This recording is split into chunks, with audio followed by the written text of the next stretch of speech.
They said they had to have the African flags and things of that nature because they know we getting ready for that Exodus, you know, back to the altars, which I'm about to get into right quick. Show y'all, hold on. In that day there should be an altar to the Lord in the midst of the land of Egypt, and a pillar at the border thereof to the Lord, and there should be for a sign and for witness to the Lord of hosts, which are a shadow of things to come with the bodies of Christ. So the top of the altar is measured at 76 degrees, foreshadowing the kingdom to come. 7 being the number of spirits, 6 being the number of flesh. So you see, they already know about all of this. But remember, I've been talking about the 1976 birth year. The altar stand 5,776 inches tall, 5 being for the number of spirit. 5 being for the 5th day, the 7th, the first 7 being for the 7th month, July, then the 76 for the 1976 birth year. So July 5th, 1976. That's why I said it testifies that the Lord is God, that he was going to return July 5th, 1976. That's why July 4th, they have their Independence Day, you know, sending their fireworks up to heaven because they already know their fire judgment is coming. But they say, we're going to send our fire up to you because we're better and stronger now. You sent the flood the first time.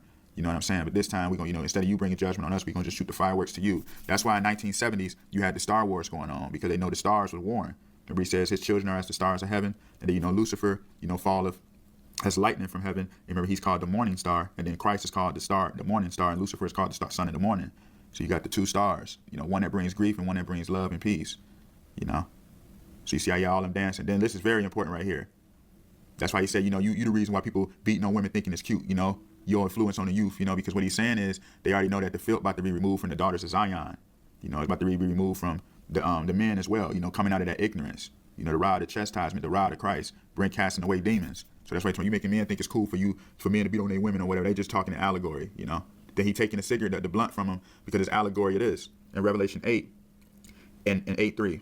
And another angel came and stood at the altar having a golden censer, and there was given unto him much incense that he should offer it with the prayers of all the saints upon the golden altar which was before the throne. And the smoke of the incense which came with the prayers of the saints ascended up before God out of the angel's hands. So you see, that's why they already said NBA Youngboy, every time he was playing, I think the Miami Heat came and performed right after him. It was so much weed smoke, they had to disinfect everything.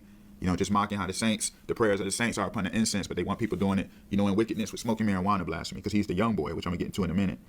So you see how all that come together, you know? You know, everything's all coming together right here. There's no way around none of it. It's all about who got the eyes to see, ears to hear. So you see how they want to flip that table because they know we're getting ready for that marriage supper. You know, they want to make that table flip. They want to flip the table, keep the blood on the floor, keep warring against Christ. The Masons keep warring against heaven all day. You know, clean up on aisle 11. You know what I mean? Then you see how he's walking around with the head severed. You know, he want to remove the headstone. You know, all of this stuff is serious, man. You know, all that putting people to sleep. You know, that's why they do that, remove the head. They want to keep people in that sleep. You know, therefore, let us not sleep as do others, but let us watch and be sober. You see? Let us not sleep.